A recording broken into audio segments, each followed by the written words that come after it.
Hello everyone, Sara here from Learn Urdu with Sara.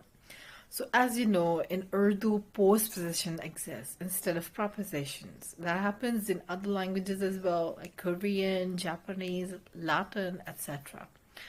So one of the postpositions that I'll teach you is towards or in the direction of.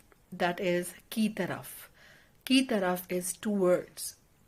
So that means towards the house is going to be house towards. So we'll say ghar ki taraf.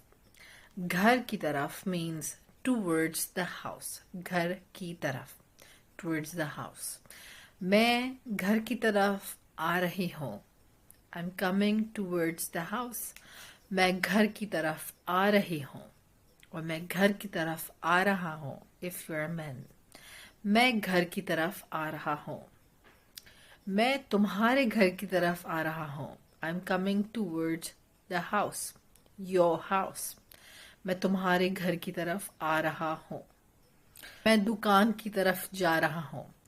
मैं दुकान की तरफ जा रहा हूँ. I'm heading towards the shop. दुकान is the shop. मैं दुकान की तरफ जा रहा हूँ. वो जिम की तरफ जा रहा है. वो जिम की तरफ जा रहा है. He's going towards the gym. वो जिम की तरफ जा रहा है. If you want to learn more postpositions, you can follow the links in the description box. Have a nice day. Goodbye.